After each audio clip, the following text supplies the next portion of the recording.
All right, Too Black, Too Strong, Mega Blast, Asiatic Black in the building. Prison Pep Rally. Once again, this is the second edition, man, of the rebirth of Prison Pep Rally.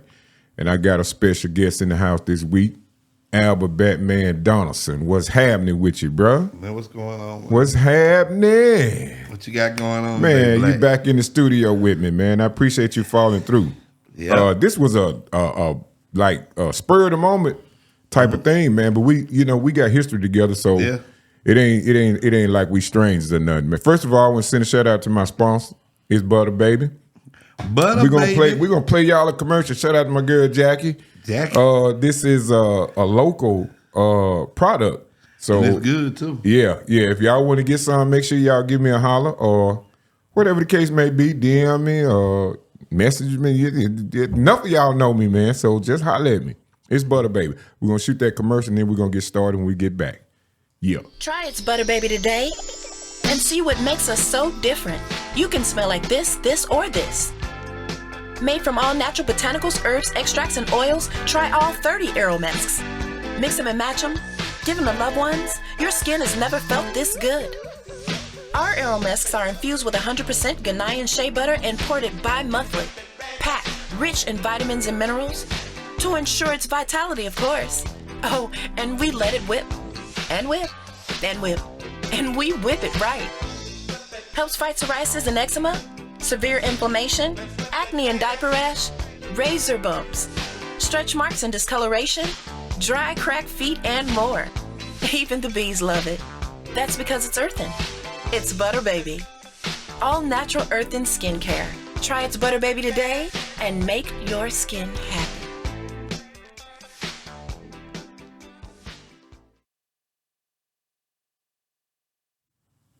All right, we back. We were just checking out old Ali on the screen in the studio. What'd you say about Frazier, man? I said you got to whoop him down. You got to beat him all the way to the ground. He ain't gonna give up. Ain't no, I'm just gonna let you got me. Look, see, knock him down right now. He had to knock him down. Ali said Frazier he'll take 8-9 hits, man, just to get a couple Get off. that 1-2 off. And it's gonna hurt you now when he hits you now. Oh yeah, definitely. But anyway, man, we back. Prison Pep Rally. This is the second edition, like I said. Shout out to everybody that was checking us out last week. My man Newman Bradley was a guest last week from Inside the Walls. But right now, man, this particular edition right here, we're gonna talk about being in the system, coming out of the system, and cleaning yourself up, man, and not letting the system get the best of you. You're getting caught up, getting stuck in some type of slump. I never understand, man, because I never been behind the prison walls. But my man that's sitting to the right of me, he could tell y'all a lot about that. So, Batman, start off, man, telling them where you from, first of all, for the people that don't know you. Okay. I'm from Jackson, Mississippi. For people in Mississippi, but I'm known all over Mississippi. But at the same time, I'm from Jackson. I'm from Wood Street. That's the area I'm from. I was born and raised. That's where I come from. That's where I came. That's where that's my everything right there. Ain't no doubt. And you made a mistake just a second ago, man. You said you was known just in Mississippi. That's a damn lie. You known all over the world, bro. Yeah. In case you don't know. Now, I'm going to tell you how I know this. Yeah. There's a guy by the name of Shu. Is a DJ from Japan that comes over here. Now, the first time he came over here, he asked about two particular groups. He asked about Wood Street Players and Reese and Bigelow. He asked for that music. And then I did some research. And upon me doing the research, man, all of the stuff that we did back in the 90s, right, it's cross seas right now. Actually, you can go over there. I done told several artists this, man. You can go cross seas, man, right now in the UK. Yeah. And do concerts and get paid. So I just dropped a jewel on you, man. You're known all over the world. I'm gonna get all this information right here. And just Googling your name. Yeah. Man, it's several things pop up. Now, it used to be all negative. Right. But right now, you done clean that up, man, and it's all positive. So first of all, we're going to start by telling these folks, man, some of your musical background, man. There's albums out there. Tell folks about your record label. You were one of the first businessmen in the state of Mississippi. Yep. So tell the people a little bit about Wood Street Players, man. Like a lot of people don't know that, but I don't never sit around and try to talk about it, try to explain to people, because a lot of people try to shoot your conversation down. They try to shoot whatever you talking about down. They want you to prove this, they want you to prove that. So like when you bring it up, that let me know that you looked it up, you know what it is. I know what it is. I done looked it up. Right. So when I get in front of people and I talk to them, I try to tell them, listen, man, I did this, that, and the other. Right? And it didn't correspond with this, that, and the other. You see what I'm saying? Right. So I ended up here. And now I ended up in prison and everything else, doing everything because I wasn't unfortunate. It wasn't about fame. It was about living and dying. You know what I'm saying? Because when I stepped out in the street, not about getting out of the street and show somebody I wanted to be a drug dealer. I stepped out in the streets because I wanted to help my family. Right. I always tell this story to people because I want people to understand it's a lot of people like me. They make those choices, they make those decisions because based on the information they gave. If you get new information, you're going to make a new decision, which is going to render a new outcome. Right. You know what I'm saying? And this is just what you're seeing. You're seeing I got new information, so I'm making a new decision. I want you to see a new outcome. You know what I'm saying? Right. Every now and then you're gonna backslide, but don't be scared to backslide. Right. Be encouraged to come forward. Now that's the part that a lot of people I don't even think the thought comes in most people's head. First of all, you operated with no fear. Now, the conversation we had last time, you were telling me how some things was done without thought, but most things was done with thought. And it was the protection that you was trying to have on your neighborhood and your family that came first. Right. So with that being said, tell the people, man, how was it when you first? Well, first of all, let's name these albums because I know some people out there interested. Yeah, I showed it to you. All right. So your first album was what? My first album was Jacktown Players. Jacktown Players, okay. And Bigelow was on there. Bigelow was on there. He did the whole album with us. Production by Freddie Young. Freddie Young, yeah. And was Razor K doing it? Razor K did a whole lot of music on there. Okay. Razor K really was one of the ones that supported us, one of the ones that encouraged us, because we came in rough. We came in like we didn't know what we want to do, but we know what we want to do. You know what I'm saying? Yeah, absolutely. We want to rap, but we don't know how to rap right now. Right. You know what I'm saying? We know. My partner, I always call him my brother. That's my brother. That's my brother for another month. If I could trade it, bro, I probably I ain't gonna do that. But I would trade one. But I'm just saying though, that's how close we was. You know what I'm saying? Right. I knew his inner thoughts. He knew mine. We could look at each other and knew how to make. He gonna go left. I tell him to go left with my eyes. Ain't no doubt. Ain't no doubt. So when I got with him, he was always saying, man, because he was the lyrical one. I always tell people that Needed Hodge was the lyrical one.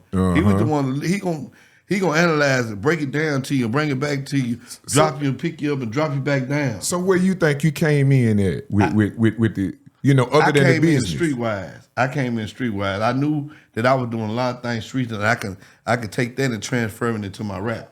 Telling the story. You know what I'm saying? Telling the story. So I ain't had to rhyme as much as he did. Right. You know what I'm saying? Right. And he would rhyme, even though he from the street, he would rhyme by the street, but he would put more lyrics and more quotes and more bars that, you'd be like, whoa.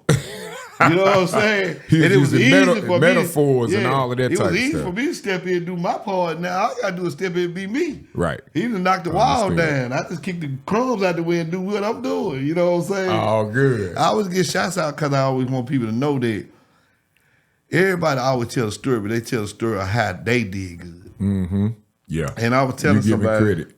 And I was telling somebody today, right? I said, the story I was telling was about I can't think of it. It was a story I was telling them. It was something that had happened to me, but it was so funny. You know what I'm saying? Right. And it was about being a crash dummy. You know what I'm saying? Right. And we have a lot of people out in the world that are crash dummies. I wouldn't consider it crashing back then, man, because we I know was what story. I figured it out. Okay. We were 12 or 13 years old, Blakk. We was in 10th cell. You and Nitty? Me and Nitty. Okay. And a bunch of other little guys that we locked up and, stealing, taking, and doing whatever we was doing. So this was another guy. I'm saying no names. I ain't gonna do none of that. But I'm gonna tell you stories. Another guy. Hey, producer, close that door over there and crank that air, put that air on by 70. And the other guy, he was always talking about going home and this, and they were tired of being locked up and this. And we 12 or 13 years old. Right. So as kids, we like to have fun, right? Right. So we had got around and we said, we're gonna tell him he grabbed a guard tonight. We're gonna break out with him. Right? So we go over there, lay down in our bed, we laugh, we giggle, because we know he's serious. He's serious about what we just came and said to him. He had been already breaking the idea to us, right? So 12 o'clock came, boom, police coming in. He grabbed the police, they over there wrestling. They over there wrestling. So we laying in the bed looking at him. Just him with the police, they wrestling in the middle of the floor. He hollered, come on, guys. I got him. We looking at him. We ain't nobody move but him. We see that looking, police fighting, figure out ain't nobody helping him. So the police get him, put him in handcuffs and all this other stuff and this and that. But we was telling the story because it was like we said to hit this guy. And we already knew his intentions. Right. So we was able to manipulate the situation by saying, okay, we'll help you. Do what you trying to do. We want to get out too. Right. But all the time it was entertaining to us because we sat back when he grabbed the police. And it was so funny when I thought about it. You know what I'm saying? Yeah. So you was reminiscing on that today. Yeah, today. Who was you talking to? Huh? Who was you talking to when you were talking about it? I was talking to Oz. Okay. Oz got a little hole in the wall that is open in the daytime. Right. You know what I'm saying? A lot of people in there, a lot of people in there doing, just chilling. Okay. So I was telling how it's so funny about people. I said they don't understand about certain things be said to them can manipulate them because their thoughts are already there. And people figure out your thoughts before you think they figure out. And then they come to you with something that's coincidental is not coincidental. Right. You have to think about it. If I come there, you talk about a house, how you know I'm talking about this house? Well, that was our minds then was just like Siri is now. Right. You know what I'm saying? You could almost see it on somebody. Right. Yeah, and I think you had that insight back in the day, man, with a lot of stuff that you did. That's the reason I want to let a lot of people that don't really know, man. The business was done in the early 90s here in Jackson, Mississippi. And this right here was one of the men that was a business owner, a label owner, independent record executive producer, sitting right to my right now. Yep. And this story has to be told, man, because we was a major part of the over 50 years of hip hop. Yep. And I started to do for sale. When I started that record company, we sat around. Bigelow was there. And we was trying to figure out what, because Bigelow was there when the first album came. Right. Bigelow come from Renegades. Right. Trigger them. And Trigger them was the first people out of Wood Street that we seen rap. Okay. We heard Scarface, we heard Ice Cube, we heard all these people, right? NWA, we heard of all this stuff. We was listening to this. But to have a person to have somebody to come from your neighborhood and look like you, that everybody is listening to. You know what Absolutely. I'm saying? And that encouraged me then to do it. You know what I'm saying? Go and do it. Even though like when you go to certain people and you bring your idea to them, it don't seem intriguing to them. Right. You know what I'm saying? But you can't let their non-interest affect you. Right? Right. You got to keep going. You got to keep moving. You got to keep one foot in front of the other foot. You can't stop and say, okay, they say I can't do it. I can't do it. When you take that mindset, you know what I'm saying, you're going to lose. Only person that loses is a loser. You know what I'm saying? Only person that wins is a winner. If you sit down today and say, I quit, you a quitter. How, with what you're saying, man, how did you orchestrate your particular label, your label mates, your rappers, your artists back in the day to keep them motivated?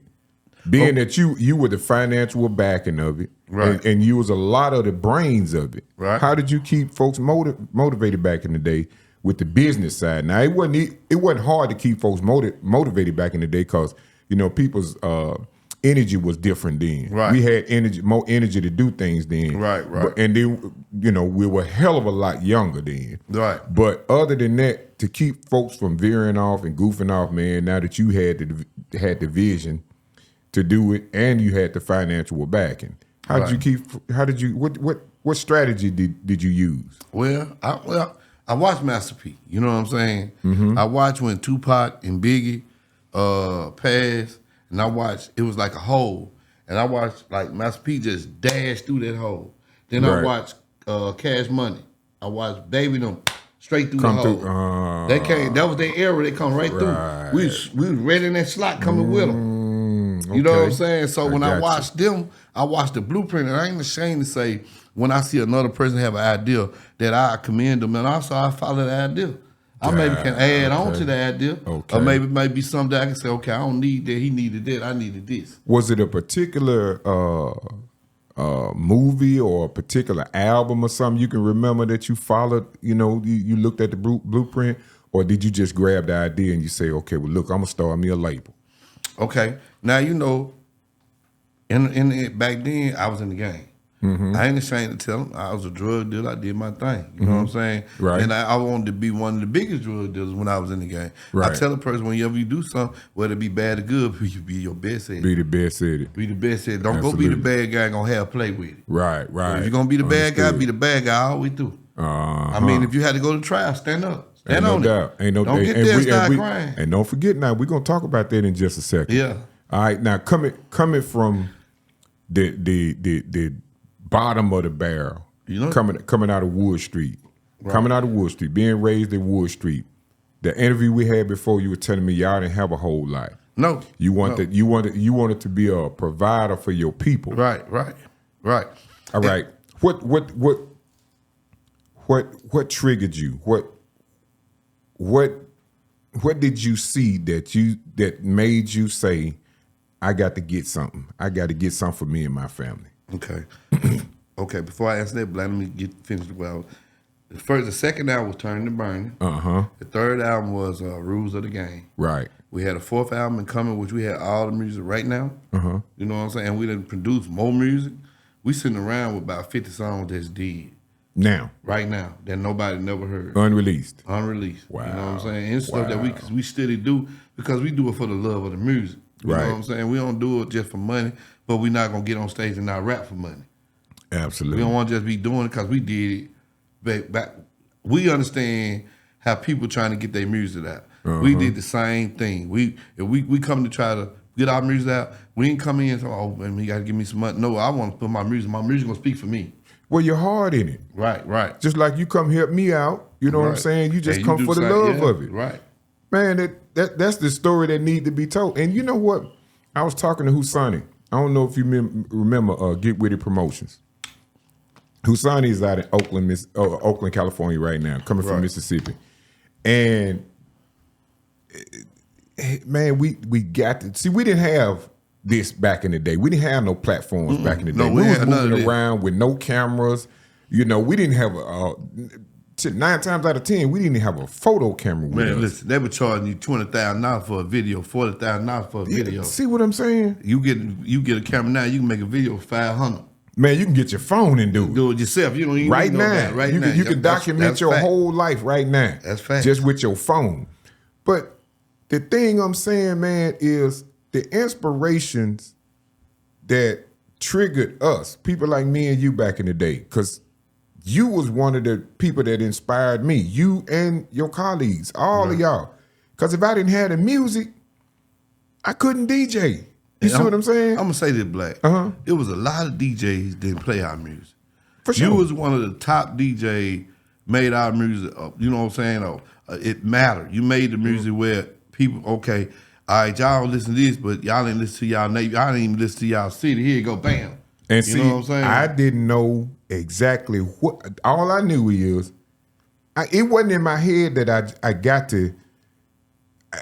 to get my people on. It was just I knew I had to have Mississippi out there first.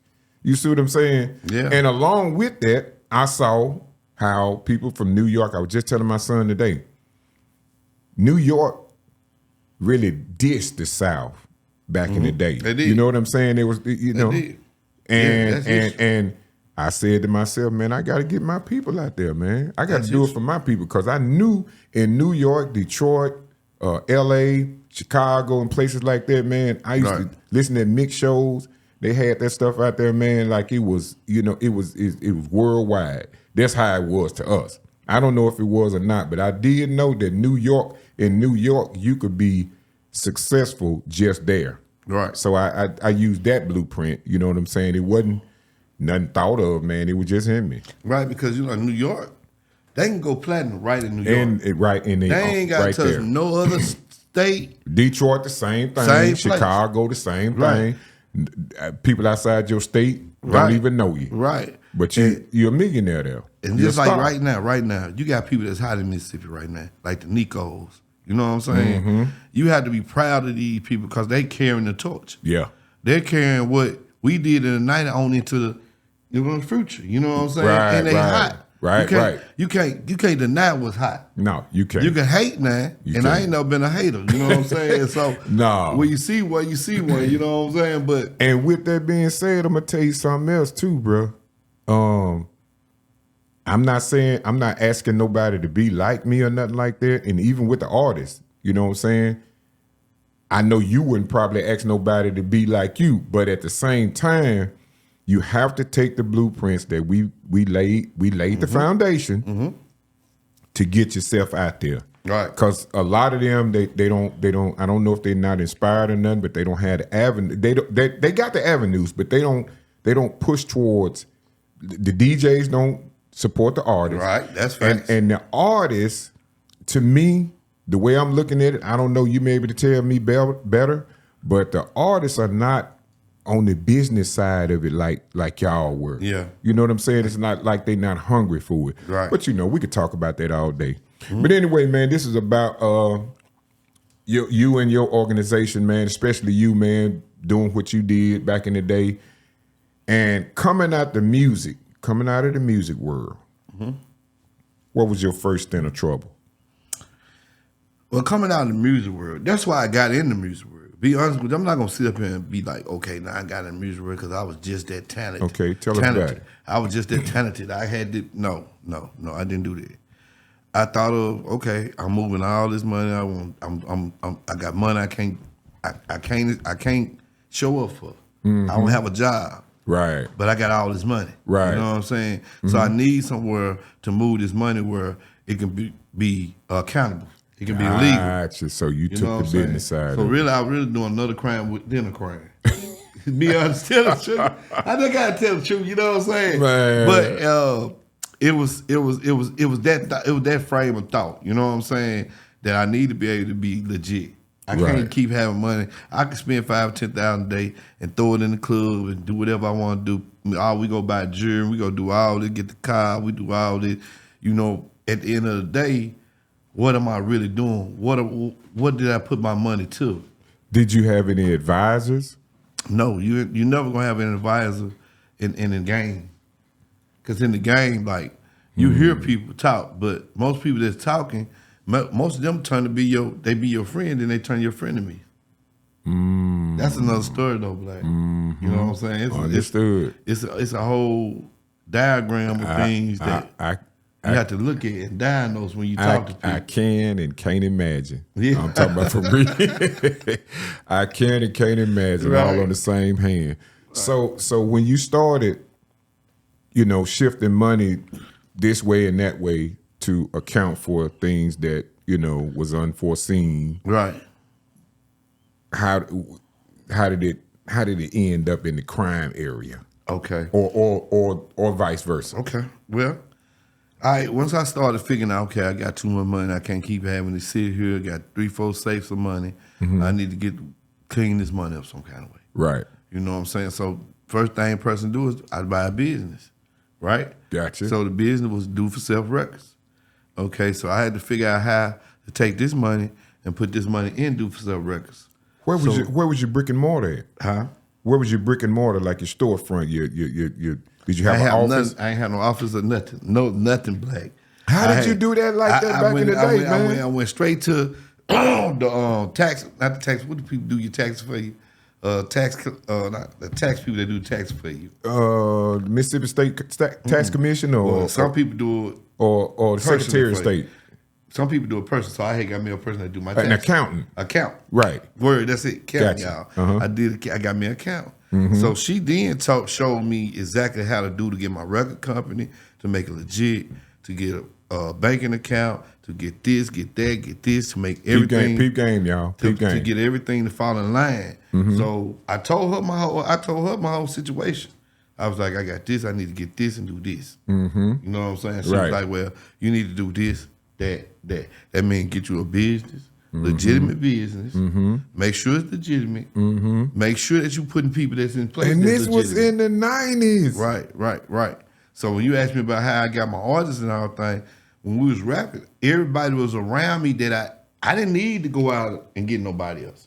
Right. Everybody was home team. They was already around me. Right. Everybody had their own unique, different styles. Right. And everybody made sense about what they rapped about. Right. You know what I'm saying? So I could throw a title. Right now. We rap about AutoZone, and they gonna have their own different view about what they rapping about. And that was the good thing about all of us. All of us had our own different way. If you come and listen to the albums, you gonna see that when it's a group of us, we don't rap the same.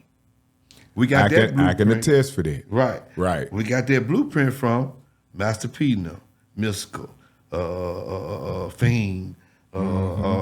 We got that from CeeLo. Moby Dick. Yeah. All these people. Boosie, Max Minnelli, Point Blank. When he at South Park, and they still doing something right now in Texas. You know what I'm saying? We watched them. We watched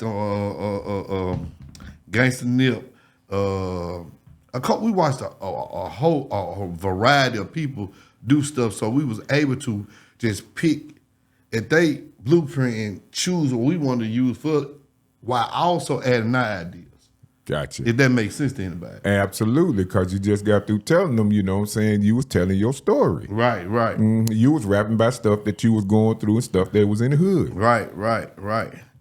All right, now. You did ask me about the crime, man. Yeah. Okay, let me get to how the crime. That what I'm trying to say. I see where your head you been saying I'll ask about this. Yeah. But although I did get into the situation, so the music stuff started doing good. I started doing concerts. Tell that story. Right. That's it. So like when I started doing concerts, that was another way of cleaning my money up. You know what I'm saying? Because like my first concert I did with Yin Yang Twin and Drama. Gotcha. Drama had the left, right, left, and you know Yin Yang Twin hadn't even dropped Whistle While They Trip. That's your first concert. That's my first concert, and I cleared. I know I cleared over $80,000, and I had them for $10,000. How much did you spend? How much? I spent $10,000 to get them here. And I paid for both the venues. So in all, I made it pay about $15,000 to $16,000, $17,000. And you cleared almost $100,000. I cleared almost $100,000. Wow. And this was in this was 99 or 2000. 99, 2000. You know what I'm saying? So maybe 98. Maybe. Yeah, maybe 98 too. Because we dropped the albums in 95, we dropped the albums in 97, we dropped the albums in 98, 99. Them the 3 albums that dropped. And we also had another album waiting to drop then. But, you know, one thing I will say about these people, whenever you have an opportunity, do not squander that opportunity. What you mean by that? What I mean is, I was getting signed by Sony Records, right? Wood Street Players, Do For Sale Records, they let me have my label. I wanted all my everything to be ours. You know what I'm saying? I don't mind you making no money off me, but we want to make some money too. Right. And that keep me in the frame of mind is I don't mind you using me as long as I can use you, but don't misuse me. Right. Don't misuse me. Yeah. You know what I'm saying? Yeah. You said that during our last conversation. Right. Yeah. So when I got with Sony and I talked to him, I had to stay up we stayed up there about 3 weeks in Seattle, Washington. Me and Terry Moore. Rest in peace. I told you about that today, didn't I, son? Perhead, there it is. We stayed up 3 weeks. We had worked out a deal. Rest in peace. And I got a call, right? And this is what I mean by don't squander your opportunities. Right. I'm at the table sitting here. All I'm waiting on is 2-3 people to come in 2 days to sign this paper. But I'm also in the streets. I'm also knee deep in. I'm the head of what I'm doing. So when I stop, it stops for the people around me. And that's just like any CEO of a business. If he stop paying the people to work, they don't get no money. You know what I'm saying? So they got to pay bills. And I was stuck in that limbo where I was obligated in my mind that I need to be able to provide for these people so they can provide for the people they love. You know what I'm saying? And I knew that it's days and seconds. People think it take years. No. It's seconds and it's seconds. It takes seconds to do what you need to do. Right. So in my mind, I was like, okay, well, let me just fly back down here, put everything in place, and then get back. And you taking flights. Yeah. You doing this type of business back then. Right. So me and Perry, we flew back. And I was telling myself, man, we're going to hook this up, then we're going to fly back up in Seattle, and then we're going to ink the deal. You know what I'm saying? And I had the people, I'm talking to them on the phone. We talking every day. They just going to make sure I get back to them. So they was interested in what we had because they took the whole album, Rules of the Game. They took that off the. We want to get behind this right here. Right. You know what I'm saying? Right. And it took them other 2 albums for us to make that 3rd album because we was doing the blueprint. We were figuring ourselves out, figuring out styles, figuring out how we gonna come about what we saying and all that. So when we got an album that we thought was good, we put it in front of people and we got a response. So me going back to Jackson, and this is where I tell people right here, this is where I made my fucked up move. You know what I'm saying? Sometimes you can be too goddamn smart for your own goddamn self. Right. You don't know how to just say, you know what? Let me put one foot in front of the other. Let me go and get this did first. Right. And then let me come back and do this. You know what I'm saying? We get so far stuck, okay, just like I went to thinking, I need to go take care of this because these people need to take care of their people. You know what I'm saying? This and that. Right. And I'm the hold up. Right. You know what I'm saying? Right. And I should have went on and thought that way. Look, y'all can wait till I get there. But right now, if we sign these papers, Right. You know what I'm saying? Get Right. this deal right here. Maybe it would have saved me. But I took the flight, came back to Jackson. We was already beefing, and we was beefing. And I tell people this story all the time. We was beefing with down there 4 or 5 neighborhoods at one time. And I don't know no neighborhood was doing it like that. For what, man? Everything. We was beefing from just looking at each other. With sets. Sets, streets. You know what I'm saying? It wasn't even about Vice Lord and Gangsters because Vice Lord and Gangsters was working together. You told me that during our last You know what I'm conversation. saying? So it wasn't about gang banging. It was just about, man, it was about honor based on who you liked it, who liked it you. It was about respect based on who gonna respect you, who you gonna respect. You know what I'm saying? And people had to earn their respect. You know, different. It's different now. A lot of things don't go on like that now. Yeah. You know what I'm saying? You can go Right. in anybody's neighborhood and walk up with a gun. You can walk then back there and come in the neighborhood. Everybody want to know who you is. Everybody got guns. I want to know who you is. They don't care if that's you right. that friend, you his friend. Who you is walking over here with a gun. Yeah. But now in Jackson, they wide just get out. open. It's wide open. Free game. So when you squandered, Right. what happened? What was the outcome of the situation? All right, so I come back to Jackson. I never quit. I never forget this situation. Like it was like yesterday. It replayed in my mind. Y'all strap up now. I come back to Jackson. My partner Quavers, and I love him. He was young. He was a young guy. He was energetic. He was loved. He loved people. You know what I'm saying? He was down with his people. You know what I'm saying? So he said to me, he said, "Man, what we doing? Hiding?" He was young. He about 15, 16 years old. The ones my age, they said none of this to me. They just walk by, "What's up, bro? You everything straight? We good? We good?" I'm trying to handle the business. I'm about to head back the other way. But when he stopped and said that to me, it caught me. I said, "What you mean by that?" He was like, "Man, we can go out. We want to go out. We've been in the house. We've been working. We've been moving. We've been shaking, getting everything situated. But bro, we don't go out no more like we used to." Oh, that's what he meant. Yeah, and I said, "Bro, we're gonna go out." You know what I'm saying? Instead of thinking about the money, instead of thinking about get back to the business. Right. I let one personal situation evade into other situations. Right. So when he said that, I said, "Y'all know what? Let's go to the mall." We went to the mall. I spent probably about $10,000 to $15,000. Metro Center. Metro Center, yep. We come out of there, we fresh to death. Because you know one thing about it, if you're a real boss, you're not going to be the one riding Lamborghinis and they ride Chevys and Impalas and Hondas and all this here. You're going to want them. I can't say that about you too. Right. You're going to want them to ride in a Lambo. You're going to want them, if you eat a steak, you're going to want them to eat a steak. You're going to want that. It's naturally, you should want that. Right. For the people that's providing the protection for you, providing the service, or getting your money to you, providing the service, they're going to take the fall if it go down. Right. You know what I'm saying? People have to recognize it's a lot more going into this situation than they think. It's just it ain't too many cut like that though, man. Right. Bad. Yeah. You know, real talk. So you go to the Metro Center and get cleaned up. Where did y'all go? Where did y'all go? You remember? We went to Soups. Went to Soups to Ultimate. And they think of every time I see them today, this couple people bring it right up to me. Wow. And I just got off a flight. Came in the house, sat down for a minute, sat down, you know, got my head together, went in the clouds, you know what I'm saying? Then I'm sitting there, and my little partner, I love him to death.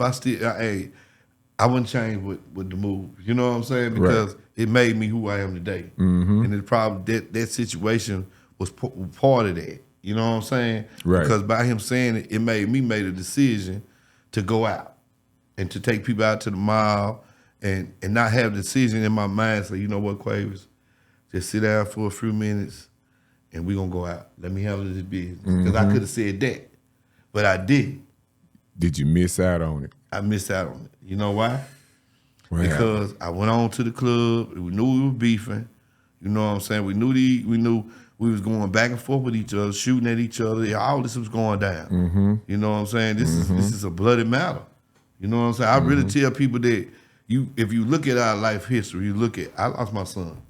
You know what I'm saying? And to look at my son, look at his mother, and to look at the situation that he got caught up in, and just to look at this whole mess. You know what I'm saying? Right. It's something that tugs at me all the time. You know what I'm saying? Sometimes I ride in the car and I get this feeling, not this like, it's an awkward, weird feeling. You know what I'm saying? And it's not just like, I can't explain it, Blakk. You know what I'm saying? Right. But it's a feeling, it's awkward. And I can't explain it. It makes me feel like, you know. Is it in your head and your chest? It's everywhere, Blakk. Just everywhere. Everywhere. I feel like, you know what I'm saying? At moments I feel down. Then at moments I feel high. I feel I'm up there. I'm high. I feel good. Right. And then sometimes I just be in the world. Mixed emotions. Right, mixed emotions. It comes from other situations that are arriving into this situation.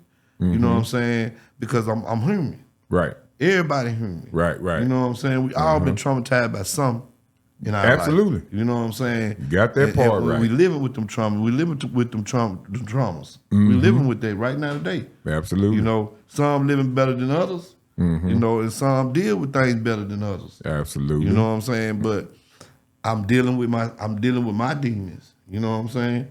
I'm dealing with my transgressions. I'm dealing with how to make myself better. You know what I'm saying? So now versus then, it's been 30 years. Yeah. Almost 30 years. 30 years, yeah. Yeah. So it's been 30 years because this 25. That was 95 when you jumped out there. So when you missed this deal, what happened after that? How did you navigate after that? When I missed this deal, we went to the club, and I remember Quaver saying to me, and you know, a lot of people don't understand people, but I understood when he said it to me. He says to me, he said, bro, you always told us we got to protect ourselves. We ain't got to come to you and say nothing. I said, yeah, you know, I always told you that. You know what I'm saying? Right. But make sure you protecting yourself so you don't put all us in harm's way. You feel the way? Because a lot of people think, okay, I'm cool, I'm down, we all down together. They make foolish moves. Yep. That'll put everybody else get the whole team in limbo. Right. And you have to think about that. When you part of a team, you got to think about the team. It ain't just you no more.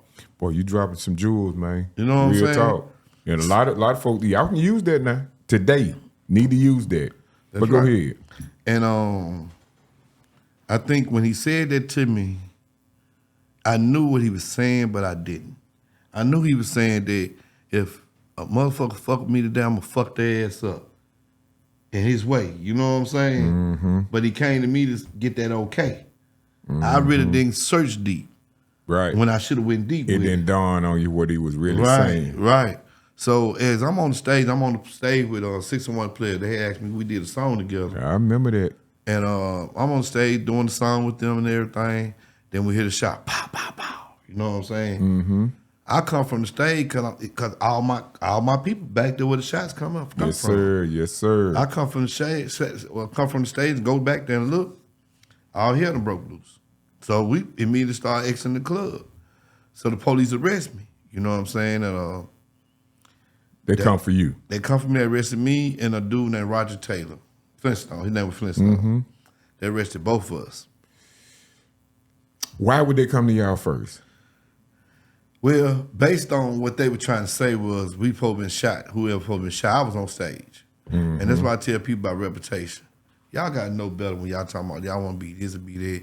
Because when it come with that reputation, a whole lot of shit come with that. Mm-hmm. Everything come with that. Mm-hmm. That means the police get chance to play with you. You fair game. You fair game. You know what I'm saying? Mm-hmm. And you got to prove what they saying is a lie now. Yep. And that's a hell of a thing to do. Yep. Especially when everybody think that you are who you are. Once you got, in other words, what he's saying is once you got that label on your back, right.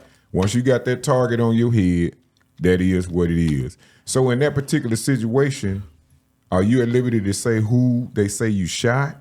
Well, I won't bring up no name because out of respect of the family. You know what I'm saying? All right.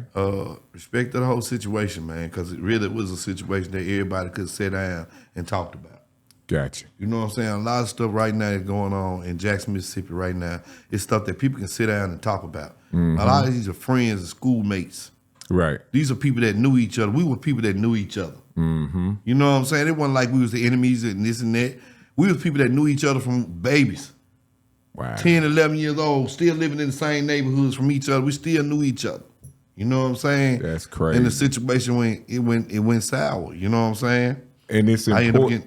It's important that you say that because I hear this often, very often, and well, we'll get to that. Boy, it's so much we can say, but what I'm trying to say is it's important for us to say that because I hear a lot of youth say, "Well, y'all did it." You know what I'm saying? So y'all can't say nothing else. Y'all did it, right? You know, and I try to tell them it was different then than it is now. The same stuff was going on, but it was different. It was a little more respect, right, back then. It was. And don't forget this: we didn't have videos everywhere. We didn't have phones and iPads and all of that everywhere like it is today. Right. Everything is recorded today, and it's surveillance all over the city. Right. Mm-hmm. So, did you do any time that time, or were you found guilty or convicted? Did you go to jail behind it? Well, did you go to prison behind that particular situation? Yeah, I got locked up. Mm-hmm. They charged me for aggravated assault. They did the gun analysis test at the scene of the crime. I was negative on that. When I got locked up, I'm just gonna be honest with you. I'm gonna lay it all out. Okay. When I got locked up, I was in jail. So me and this individual talked on the phone because you know we doing wrong already. We was on cell phones. Mm-hmm. We talked. He said to me that I know you didn't shoot me. I know who shot me, but you gonna tell it who shot me. So from that point on, I'm like, man, you know what? You not playing the game right. It's not you gonna actually allow me just to keep me in jail. So you could do what he wanted you to do. Right. So I could become the weak ass nigga. That's how I felt. You know what I'm saying? So I said no. I said, wherever he had the lawyer out there waiting on to see me. I go out there as I talk to him on the phone. I go out there and talk to this lawyer. He telling me that he got the paperwork here. All he want to know is who did this and who did that. You know who did shot you. You tell them who shot you. You know what I'm saying?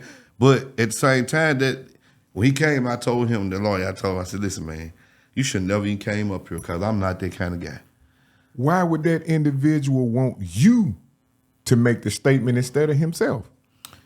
I think it was based on getting back at me. You know what I'm saying? Were y'all rivals at that time? Yeah, we was rivals. Okay. We was point blank. We was already having shootouts. Okay. So we was at each other just like these guys, old Blakk, and you know what I'm saying? You had this right here in Jackson. Wow. You know what I'm saying? This was like the stuff that we went through, and right now people talk about it right now today. Like it's fresh. That's crazy. They talk about the Birdland shoot. And this was your first time going to jail.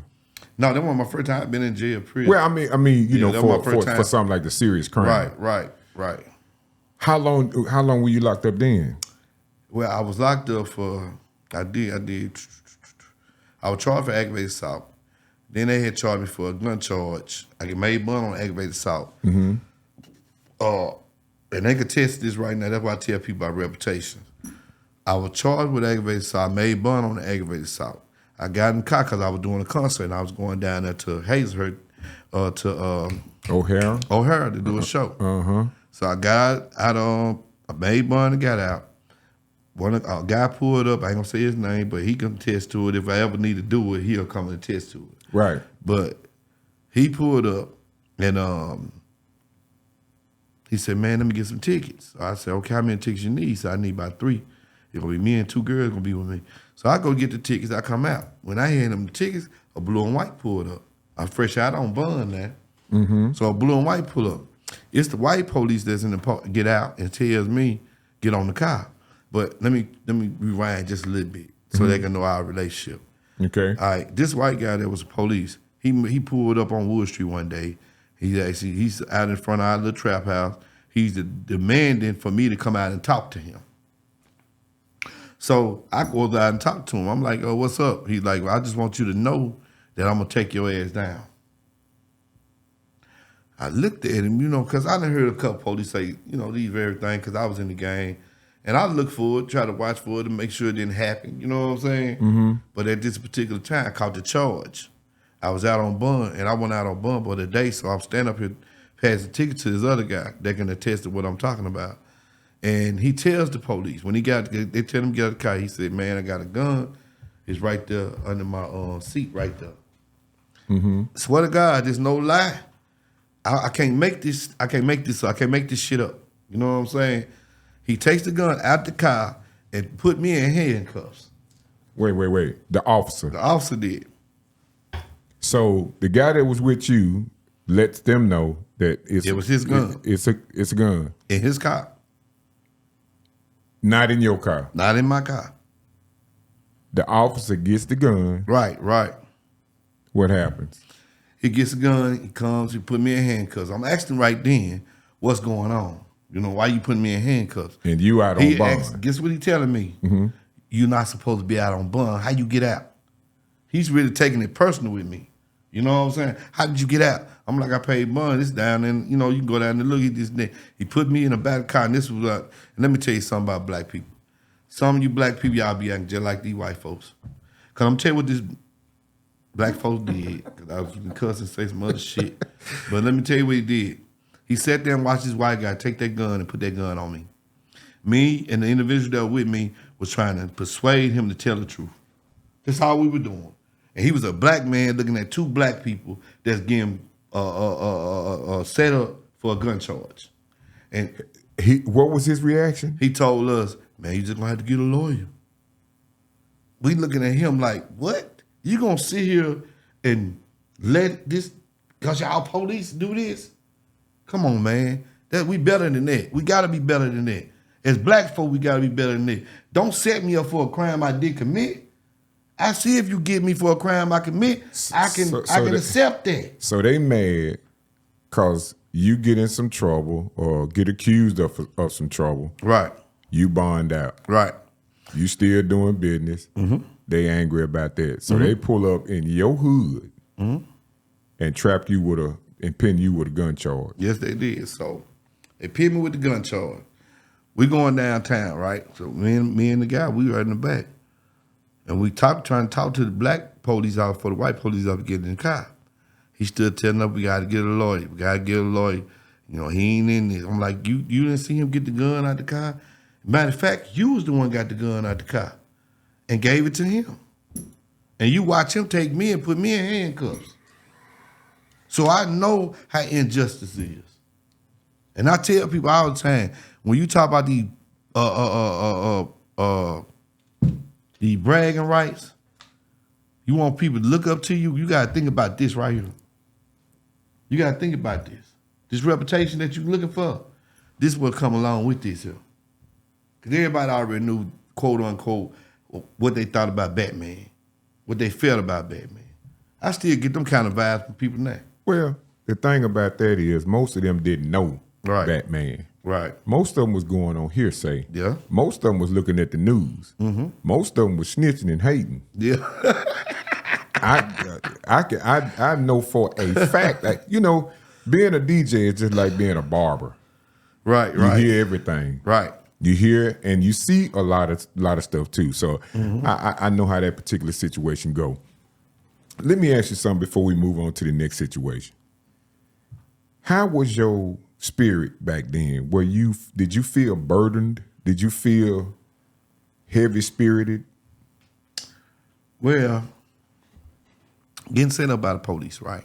Mm-hmm. And sitting there knowing I'm fighting the uphill battle because everybody already feel like I'm the public enemy number one. I'm doing all this, and I'm out at everybody lunch table, dinner table, breakfast table, you know, and everybody called, they talking about me everywhere.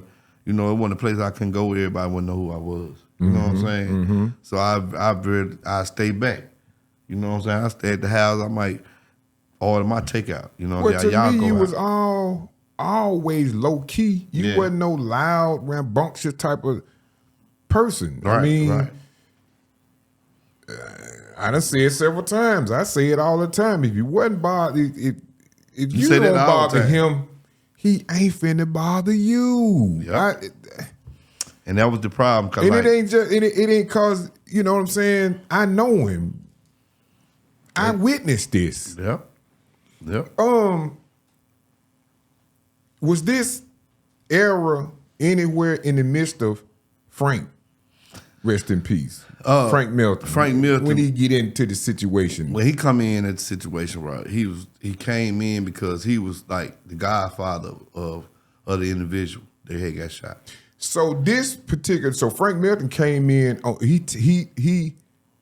tailed in that situation, and that's how he got in the midst of Batman. Right. He used to have some type of damn saying. I forgot what it was. Batman, get out of town. It wasn't there. It was something to that effect. A lot of people didn't pay attention to him. That man told us. He told me through bottom line. He said, I don't know how you got that 60 months because they both throwed you away, but I know you got murder charges. Charges. I'm like, what? Murder charges? What is he talking about? I called my lawyer, which was Sanford Knotts. I asked him right now if they talk to Sanford Knotts, he gonna tell you he did call me. He asked me, what is Frank Melton talking about? And he was like, man, he just blowing a lot of hot air. You know what I'm saying? Right. Go ahead and do your time. Come on back home. So I'm off in Pollock, Louisiana, doing federal time for a gun charge, 60 months. So this was off that situation you just got through telling me about. Right. 60 months. You got 60 months behind that charge. And I pleaded guilty for a charge I didn't have. So you did plead guilty. I pleaded guilty for that charge. And where did you first do time at out of that, upon that situation? Upon that situation, they sent me from county jail to Madison, from Madison to Grenada, from Grenada to Oklahoma, from Oklahoma to Pollock, Louisiana. What was that feeling? What? Well, I felt like, as I felt as that, okay, well, I couldn't beat this charge because, like, it was so much other things that was heading the charge off that didn't have nothing to do with it. Mm-hmm. So I didn't want to be caught up in the middle where I'm charged and get 20, 30 years for this charge. So it made sense for me to go ahead and take this plea bargain right here, even though when I didn't do it. You know what I'm saying? Damn, boy, this. People don't know that, and the stuff that I'm talking about, I'm just not talking about it, just making up this stuff. You know what I'm saying? These people can attest that you're going to see in my book, you're going to see in my documentary. They're going to tell you the story. I'm not going to say nothing. They're going to tell you exactly, I was the person that had the gun. The police got the gun from me, gave it to him. They're going to tell you that. You know what I'm saying? But it just, I mean, to me, you know what I'm saying? That seemed like a heavy burden, man, being on a young man, you know, at that time. Right. You know, so I just can't imagine. I can't imagine it, bro. I'm tell you this one time. Uh-huh. I was sitting on the porch, you know what I'm saying? My brother was sitting right beside me. Terrell was sitting right beside me. And this dude named French, he was ATF agent. He had kept coming through there saying, I'm going to get you bad, I'm going to get you. Same as the officer. So one day he pulled up, he gets out the car. I'm sitting on the porch eating a burger. I'm looking at him in front of my trap spot. He getting out the car. He put his vest on, he get his gun out, you know, M16, like he ready to go to war. We looking at him. I'm still eating my burger like, what are you finna do? You know what I'm saying? I ain't wondering. He get the paperwork out the car. He walks up to me. When he walks up to me, he says, now you ready to go to jail? I was like, what you talking about? What kind of charge? You know what I'm saying? He was like, you want to take your jury off and give it to your brother? Wait a minute. Was this after the No, this is way before. This is way before that. Okay. I'm just showing you how various points in my life where So you police actually had folks, the folks antagonizing. Man, listen. The man took me to jail, got me in the car. He told me all kind of, you need what, you want to help yourself? Man, look, take me down there. Do what you got to do. Let me go on here and make bond. Oh, so they coming at that angle. Right. So once I get down in here, right? Now check this out, Blakk. People ain't going to understand it, but they got to pay attention. I get down in here. He never shows me the paperwork. He goes up to get to the lady that's over booking. So me, I ease up to the lady, what I'm charged with. She said, you charged with a charge back 2 years ago that you had when you was in juvenile. They had bound you over to over here. I was like, huh? But that's how they play. They go play the game, how the game supposed to be played from their position. And that's why when you in the game, you got to play the game how the game supposed to be played from your position. Do you ever see any of these people now? I'm glad I don't. I'm glad I don't. I am glad I don't. Wait. What do you think your reaction would be if you saw some of these officers? I think if I saw one off the one that put the gun on me, I think I would ask him, what was your mind thought of putting the gun on me? How you feel about doing that? Because like that officer right there had some trouble right behind me. He got caught for robbery or some other stuff, so they had, got rid of him. But he was a dirty officer that come from Louisiana. He come up here. That's crazy. So yeah, man, it happens. When you get these reputations, just notice when you get these reputations, know one thing, it carry a lot. Yeah, it does. It does. All right, now next, another situation that I want to ask you about, man, it never got clear in my mind. I know it didn't get clear in my mind. Was a situation with two of the same sets that your name got caught up in. Right.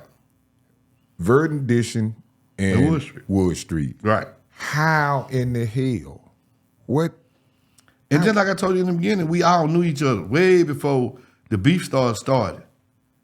We knew each other from kids, from swimming pools and all this. We ran across each other. I always was cool with each other. You know what I'm saying? But this particular night, everything went a different way. It was just chaos, pandemonium. You know what I'm saying? And it was just life or death. People knew what was going on that was there.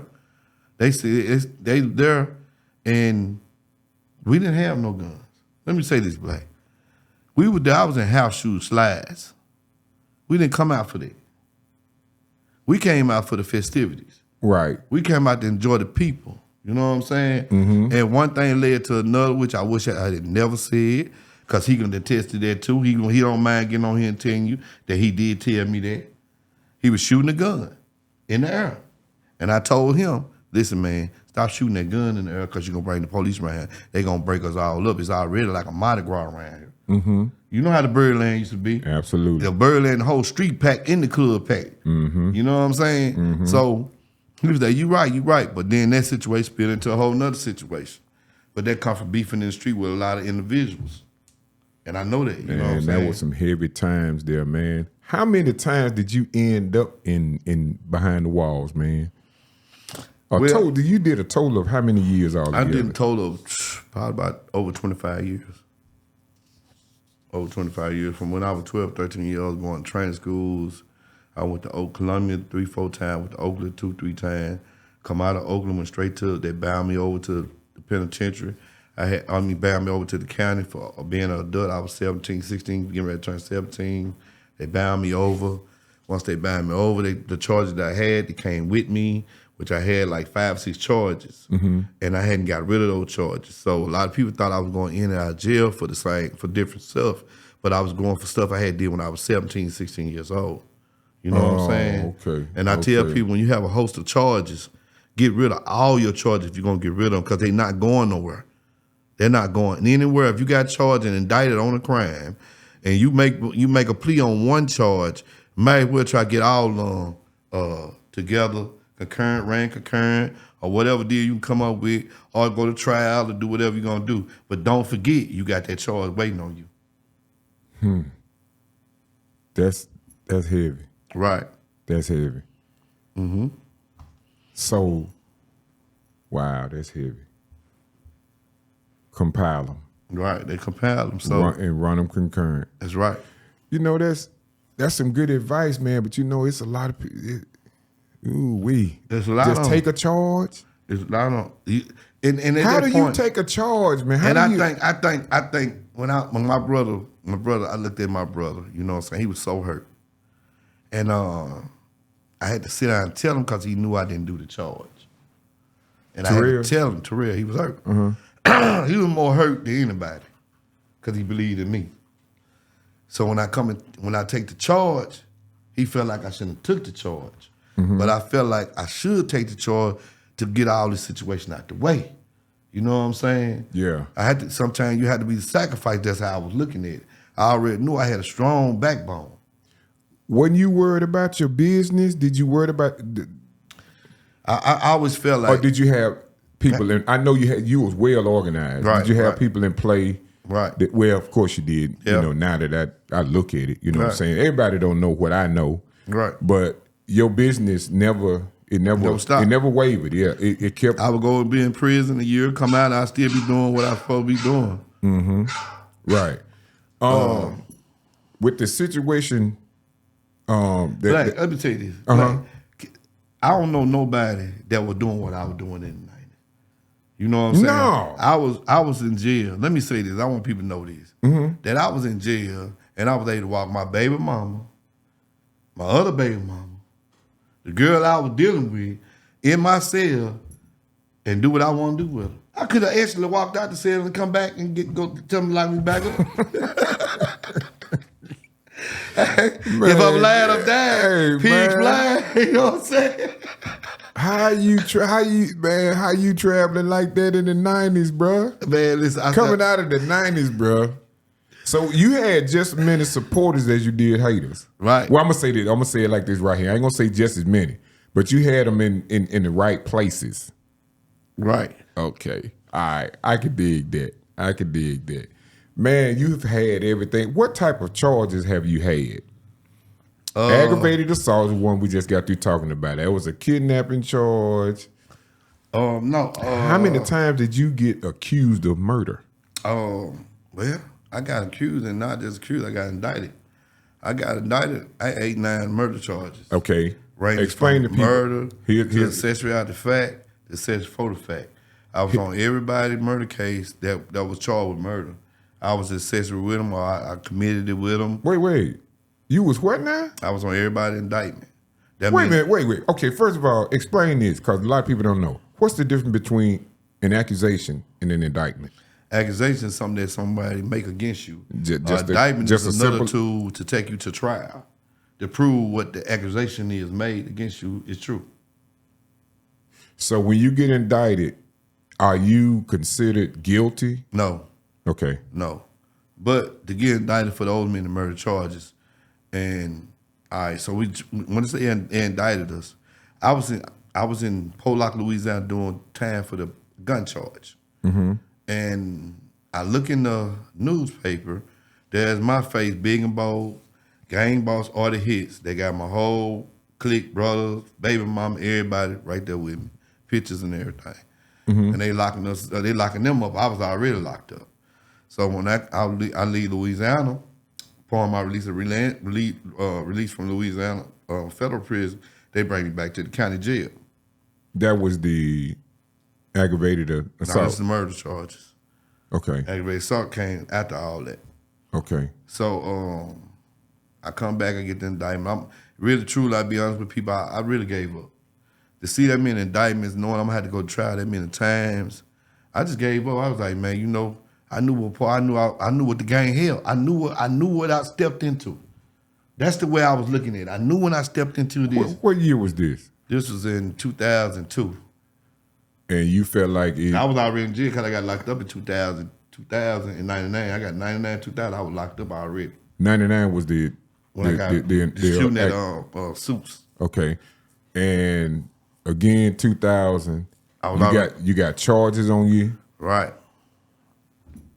Nothing had been complete. Nothing had been complete. I get the indictments while I'm in federal prison.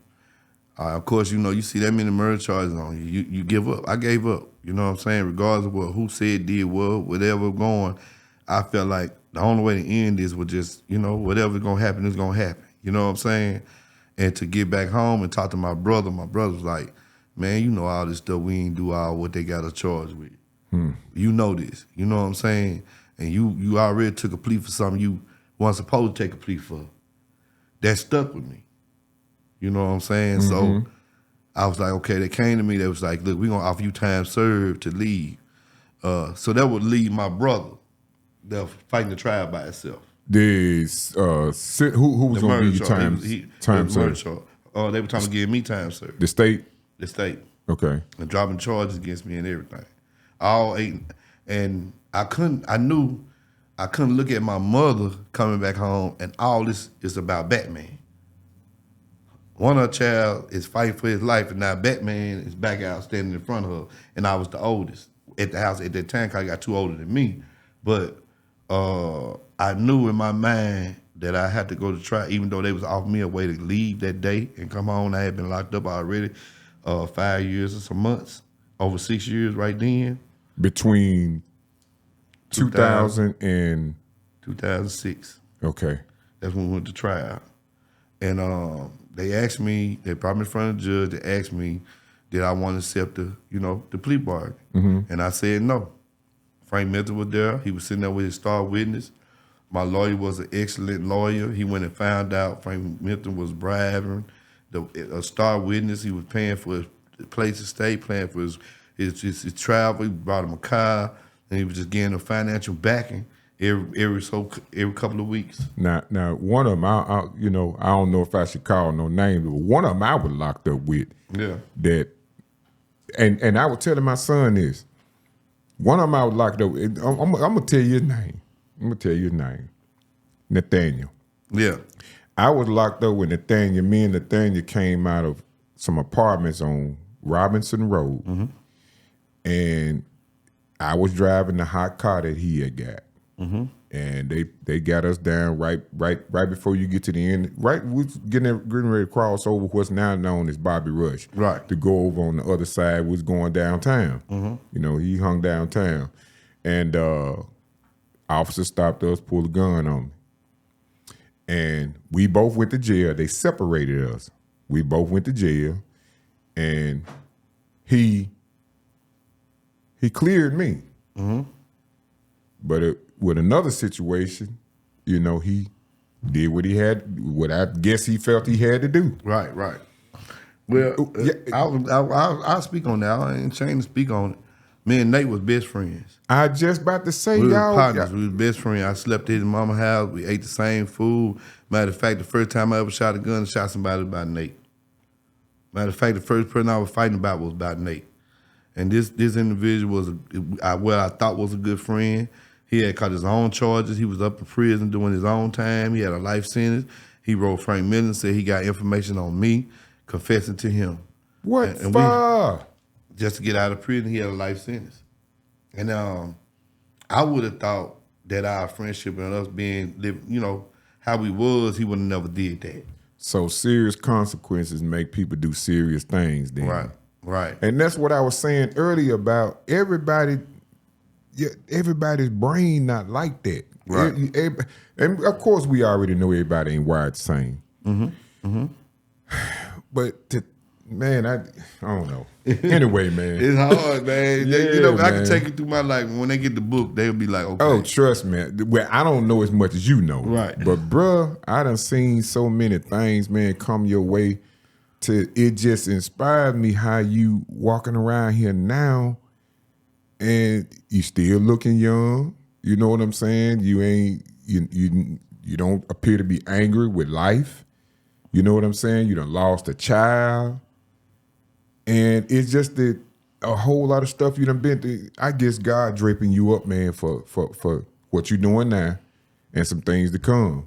Because it's some more to come your way, man, as far as the things that you know, the positive things that you're doing. Right. Go Let me ahead. say this, Blakk. I just think leading and being about showing people. You know what I'm saying? They're not talking about it, but being on the front line and actually showing a person, okay, you know what? I can tell you forgive, but let me show you I can forgive. Let me show you I can look over this. You know what I'm saying? Let me show you how my act of love is for life, period. You know what I'm saying? And a lot of people don't think that way. A lot of people think, I got to get my leak back. Relationships, situationships, you know, friendships, and all this type of stuff. Well, why Bat don't think like that? My mama was a loving And you know mama. what, boy, you say that a lot. Man, I see all on your social media. My mama told me this. My mama told me that. My mama said this. My mama said that. Right. So you was brought up in the right manner, and it stuck with you. Yeah. All right, let me ask you this then. A lot of people ask, well, how did you end up getting in so much trouble if you had a good upbringing? Of course, we talked about earlier, you was calling yourself doing for your family. Right. And got caught up. Man. And, you know, kids, at that age, we thought we was grown. You know what I'm saying? I'd be the first to say, my mama didn't get me in no trouble. You know what I'm saying? She always taught me to steer me away from trouble, but the trouble that I got, I chose to get it. You know what I'm saying? And accountability is the first thing to recovery, to changing. You know what I'm saying? Right. Once you get the accountability part, you can change the people, places, and things. You know what I'm saying? Because you're gonna have to adapt to these certain things, and I'm in a different circle of people.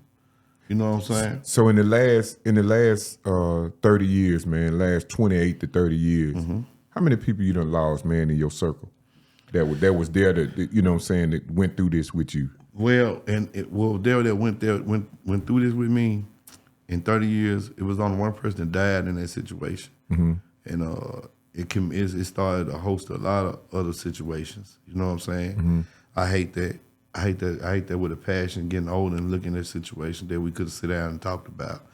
We could have sit down and took matters in our own hand and not just talk about taking matters in our own hand, and not just doing stuff when we do got matters in our own hand that don't register what we talking about doing. Right. Like you could say, okay, man, I'm done with this, but you're not really done with it. And then you send a hit. You send somebody to do something.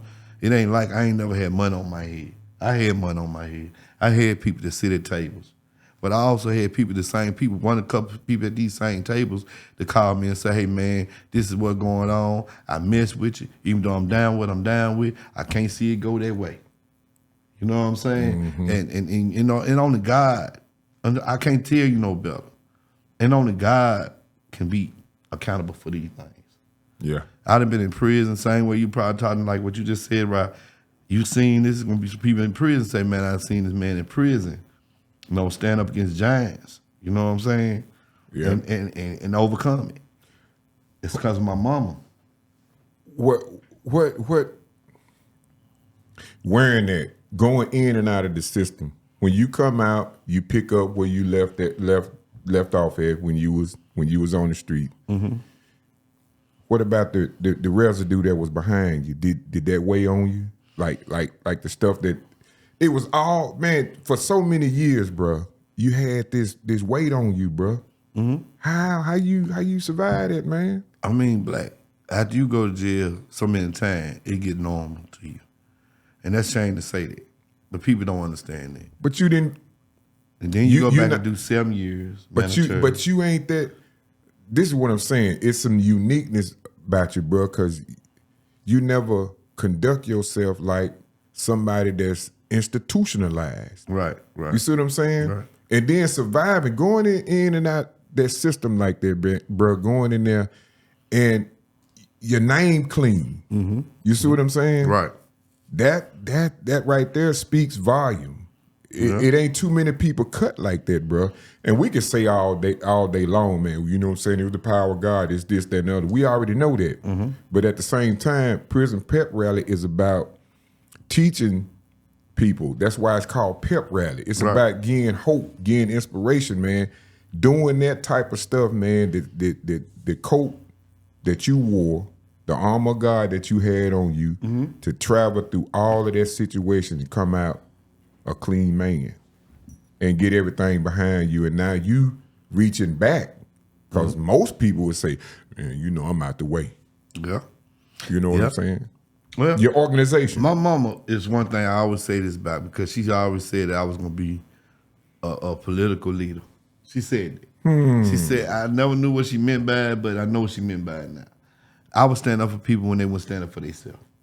Now, I and do most of remember my that. problems came from people that wouldn't stand up for themselves. Mm-hmm. And I felt like it was unjust that you was a bully, you picking on him, pick on me. You know what I'm saying? Even though I might be shorter than you, but I done heard it. I got that power you looking for. I done seen it and I done heard it right in front of that bar. Yeah. That bird. Like, trust me. I done heard it and I done seen it. I'm talking about for real. Yeah. Man, that's crazy, man. So that's, yeah, man. That's Birdland man, you took me back then. Yeah. I'm talking about I done seen it to where I had to switch the music up. Because I knew what it was going to be. Yeah. I knew what it was going to be. And you knew Blakk. You seen it firsthand. You was sitting right there like a TV. You sitting there looking. Man. These motherfuckers started fighting in here. Man. And it's on. You know what I'm saying? It's up there. We get out there, some shooting and everything going on. And you already know it's finna be like from 200-300 people in there down to about 4-5, and then, 25-30 more might come in, and we just, whatever there for the rest of the night. Yep. But man, I'm glad we made it through that situation, man. So your business now is cleaning up. You know what I'm saying? Cleaning up a chance. Transformation. So the name of your organization now is what? A Chance and a Choice. Chance and a Choice. You came up with that when I came up with that 2021, I think. 2021. Yeah. When did you? 20, okay. 20 or 21. Let me ask this. So out of all the situations you was in, when did you finally get clean, man, to get everything behind you? Well, okay, when I got custody of my son, and I knew I had to be more than just tell him that, I had to show him. You know what I'm saying? So that's basically losing my mom while I was in prison, got out, made me kind of straighten up. What year? I lost my mom in 2015, but I got out in 2019, so I had to get my son in 2019. Okay. So when I got him in 2019, that slowed me down. But my mind was still thinking I can go out and try to get some money. You know Were you able to attend your mother's services? Yes, I did. And how? Because I know a lot of people they're not able. How were you allowed to do that? Well, my brother he paid for them to come get me. He made sure I was escorted there. Okay. He made sure that I was there for the repass and everything else. Okay. And plus the prison that I was with, they helped me out on a lot of stuff there too. They was lenient about a lot of stuff. They said, and you was in Fayette, Mississippi. Fayette, okay. And that's part of MDOC, right? That's part of MDOC. And plus I got family down in Fayette. I always go down to Fayette. And right now, people that I did the 8 years right there with, it's people that I'm friends with, police. You know what I'm saying? That was over me. That we still friends, good friends. We talk to each other. We laugh about situations that happen in prison and all this type of stuff. What was the worst time you had behind them walls, man? The worst time I ever had behind the walls was when I was younger. I think when I got older, I was into the business. I was making money, so the money sufficed for what I needed to do. What was it? Was it a particular situation? Something you went through? What happened? I didn't have money when I was younger. Oh. I had the heart, I had the spirit to do whatever I was doing. So I had to, my mama sent me $30, $25 a month. She didn't have the money to send me. So you was pretty hustling off the land. Okay. So I was hustling off the land from 18 years old. So I would hustle and come up with $100, $200 and take that and turn it into $400, and I hustle like that. You do any time in solitary confinement? I did plenty of time in solitary, but for what? When I got charged with the murder charges, Frank had I don't know what he said to Sheriff McMillan. Then with Sheriff McMillan, he put me in a tank and papered the whole tank up with paper, and gave me a mattress and a pillow, and it wasn't no bed. It was a tank is where it's just a slab and you're on the floor. You know what I'm saying? In a bathroom. So I stayed in there 3 years. What? Yeah, I stayed in there 3 years. Man, come on, man. Man, I stayed in there 3 years. That's why, like, some people, when I talk to them and I go to quote stuff out the Bible, they don't understand where I learned it from. I learned it from my mom and them, but at the same time, I read this book all over, backwards and forwards. 3 years? Yeah. In solitary? Yeah. By yourself? Yeah. With instructions that the sheriff, the only person supposed to feed me.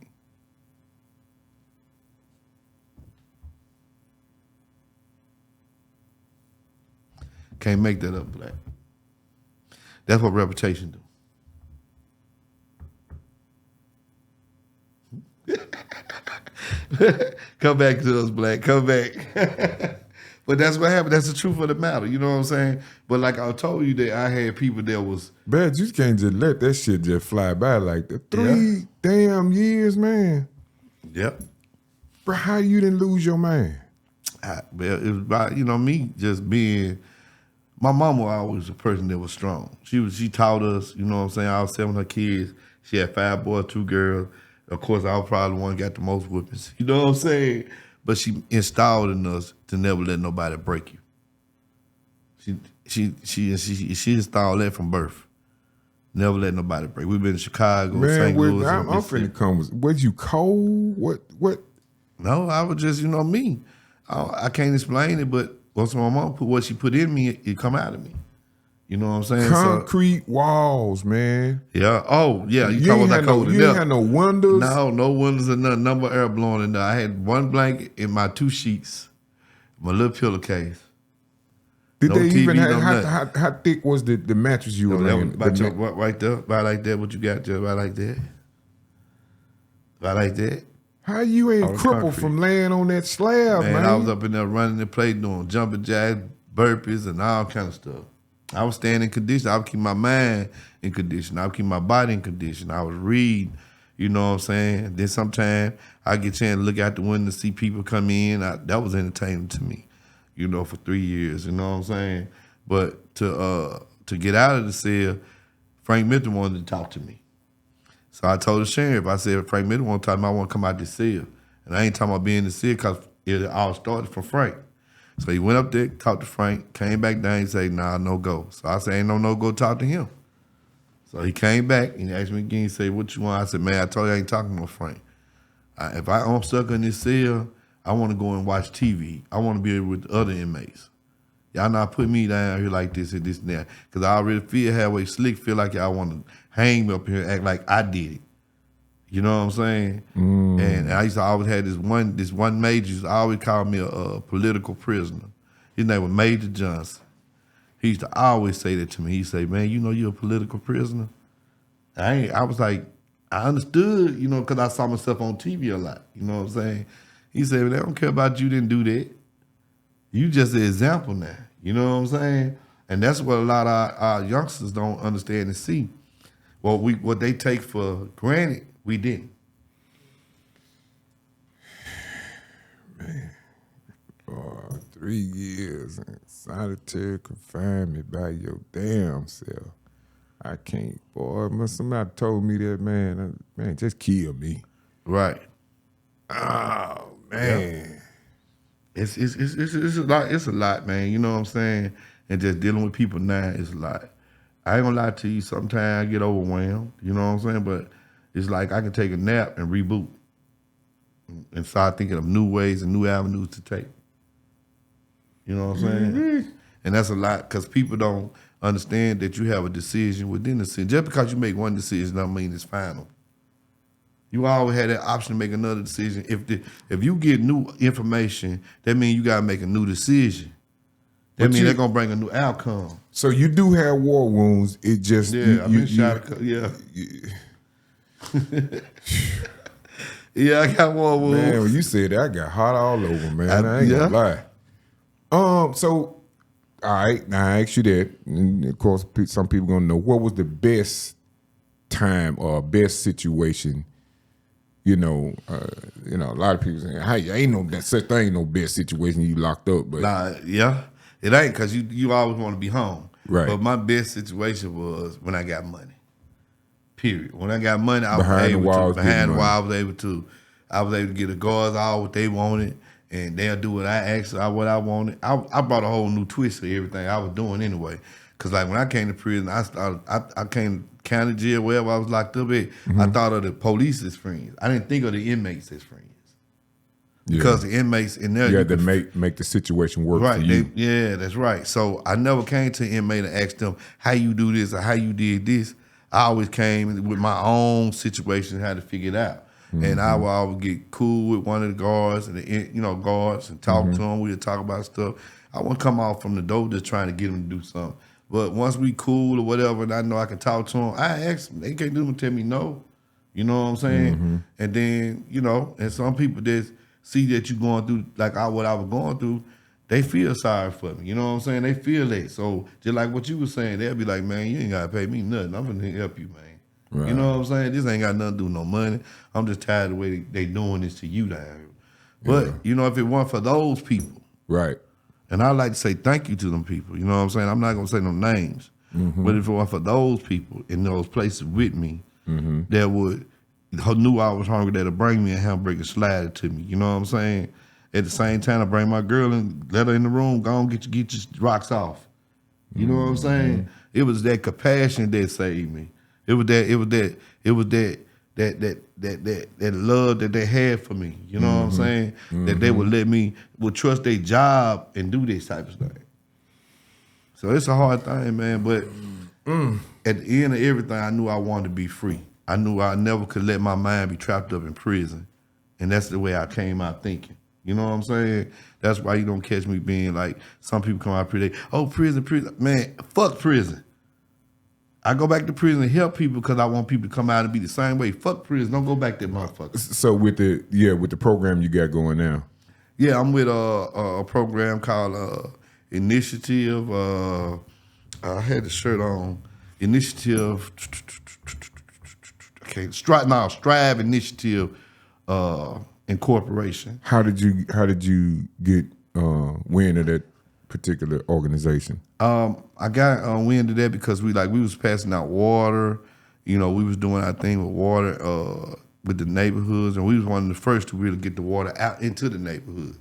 And everyone for people like People Advocacy Institute, Raquel Lumumba, Danielle Holmes, even the mayor then was Chuckway Lumumba. It was these people that made it feasible for people to have water, drinking water, you know what I'm saying? And they had made sure they had water, flushing water in Jackson, Mississippi, man. I watched Raquel bring truck after truck after truck out. I'm talking about on the phone, day and night. Yeah, I was behind the camera. You know what I'm saying? I was watching this and looking at this. I was amazed that she had that much, you know what I'm saying, that much love from people out of our state to send 18 wheelers of water to help people in our city, to help people in our community, to help children, to help, I was took. At then, I was it. That's it. That's all I want to do is help people. You came out in 2019. Right. How long did it take you to get? Wait a minute. Before coming out in 2019, you had done how many years constantly? No, I know about the 25 years, but that particular stint. I had did right at 9 years and 4 months, and I got out. They released me on what they released you on? Not parole, but it was something, I forgot the name of it. But you had to do it on supervised probation. No, I went on supervised. It was where if I had got in any trouble, I wasn't gonna go to no county jail. I was going back to the prison I was from. I forgot the name of the little program they had. So they released me, and I got out. I did the remainder of the 20 years, which would add up to be 10. I did that on that right there. It was released. So you had another few months to go. Yeah, before you were cleared. I always say this because the warden did help me. Warden, his name is Warden K.O. Clifton. And I always look at him like my pop, you know what I'm saying? I always look at him like my uncle because that's the way he stepped in. Big brother, that's the way he stepped in the role with me. Black guy, white guy? Black guy. Okay. You know what I'm saying? He had these deep talks with me at times when I'd be riding off the rails, you know what I'm saying, coming off the rails. They made sense. And his mother, it was something that he said to me, things that happened. Like my mother passed, I didn't know his mom passed on that same day. You know what I'm saying? And he called me to the office, you know what I'm saying? And we had this situation. It was a lot of things I had going on in Feud, Mississippi, but if it weren't for him being a patient man with me, being a patient brother, patient dad, patient, a friend, you know what I'm saying? That can say, well, you know what, I see where you're making a mistake at. And you was in Fayette I was for in how Fayette, long? Mississippi. I stayed there 8 years. Being that close to home, did you get a lot of visits from family? I got visits. No, I didn't get no visits from family. Okay. I got visits from my children, you know what I'm saying? Their mom would sit them. And then at that time, you know what I'm saying, I was dealing with an individual, you know what I'm saying? I had got married to, we separated and went on about our business once I got out of prison for other issues or whatever. But no. You got married in prison? I got married in prison. How far you do that? How you do that? I did 5. Well, you can get married, but you can't have sex in prison. That's crazy. How I'm gonna get married and consummate the marriage? You can lock somebody down, but Look, you can lock them down. You can't touch them. Yeah, so and then I did 5 years with that. You know what I'm saying? So when I got out of prison, I kind of we kind of went our separate ways for different issues. You know what I'm saying? Yeah. Understood. So 2019, you hit the ground. You you came home, and what was your first thought? What? Well, when I came home, I got my son, so I'm starting to deal with him. I see he got problems. I'm trying to recorrect him. I'm trying to reprogram. I'm trying to get him to do go a different path. You know what I'm saying? But what was already embedded, my son was already there. You know, he was from Verdant, you know what I'm saying? He loved Verdant. He just, and I couldn't get it out of him. I tried like, listen, son, you got to come over here. This is where the people love you at. They love your daddy. You know what I'm saying? And, that was his love. He loved Verdant. And I can understand because I'm from where I'm from. You know what I'm saying? And I think that was like, one of my worst endeavors, if I could say that. I saw that. Yeah. I wasn't deeply there, but I saw that. Right. My condolences once again. I have said that, but I ain't never lost no son. You know what I'm saying? Especially, with a situation like that. Right. So once again, I can't really just, a lot of people say I understand, but you really can't, right, until you go through that. Any anger behind that? Of course, there's gonna always be some anger behind it. You know what I'm saying? But it's a matter. It's how you gonna deal with the anger. Being incarcerated that many times, losing my mama, losing my sister when I get out, and it was just situation after situation of people that you lose, not the gun violence, not the gun violence or anything. They just dying, you know what I'm saying? And I had to get out because knowing that I didn't have my mama no more, and that was the person that had my back. And a lot of people couldn't attest to that having your mother is like, one thing, you feel invincible. Right. That's why kids go out and play football like they play. Right. They'll do more things in front of their mama than they'll do it when the mama ain't there. Yeah. Because they're trying to show I'm that person. You know what I'm saying? So when I lost my mama, like that power. Right, and I lost my mother, and she came to see me, and I was like, she was out of breath when she came to see me. I was like, Mom, why you come up here? And I think she knew, you know what I'm saying? Because she was like, I know your brother and sister, they ain't going to come see you like I come see you. But I want to let you know that you love and you missed. You know what I'm saying? Yeah. I was like, Mom, but you ain't had to come up here. You could talk on the phone. You know what I'm saying? She was like, Nah, she wanted to see you. I got to see you. You know what I'm saying? She wanted to see that skin. She wanted it ain't nothing like being there in person. She wanted to feel that energy. Right. Yeah. So she saw me. That was the last time I saw my mother until I saw her in the casket. You know, that was the most devastating day of my life. Even hearing my mama die over the phone, and I got a chance to see that, hear that. Was she ill before? Yeah, she had a heart attack. She had a massive heart attack. She fell in my oldest brother arm. My older brother trying to get her at home. At home. Yeah. I ended up somebody calling me saying, call your house, see what's going on at your house. I had a cell phone I wasn't supposed to have, but I had it. Wait a minute now. Somebody in behind the walls knew before you did? Not behind the wall. They was out. Oh. They had a way to I get it. I get it. They call you. And told me, so I called home and my sister answered the phone and she was just like, Mama, she was feeling like she had a heart attack. And she breathing. The ambulance came on in at the time, and they tried to resuscitate her. They couldn't do it. They couldn't do it. So they took her on to the hospital, and she passed away. And I think when I lost my mama, that was when I had that eye opening. You behind the walls, find out you lose your mother. What the hell did you do, man? Well, I cried. I'll be the first to tell you I cried. I couldn't stop them. It's tears that get in my eyes now about that situation. You know what I'm saying? So I cried, you know what I'm saying? If I wouldn't have had those people that I was around in Fayette, Mississippi, those were angels. Those people that took care of me, they watched me, they watched me break. You know what I'm saying? And they watched me come back together. They helped me come back together. How long would you say it took you? Well, I cried so much, man, when they finally got me to the funeral. I was going around talking to guards, how you think this sound if I say this and say that?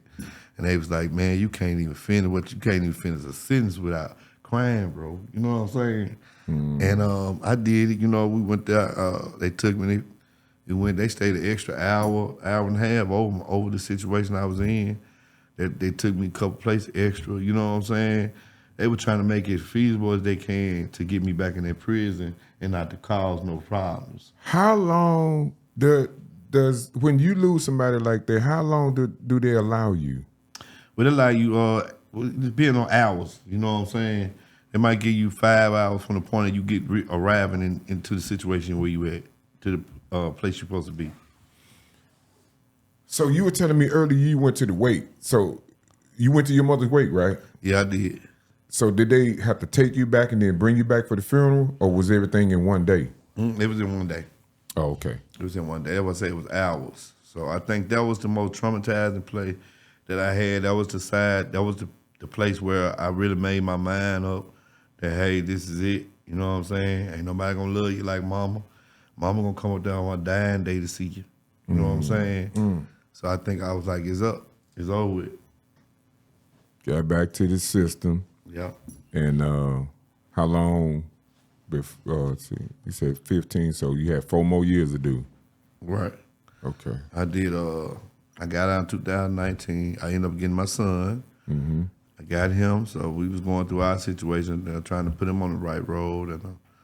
And I think trying to prove to him, and that was a plus for me. That was a direct plus for me to have my son, because he made me he had me to make a decision.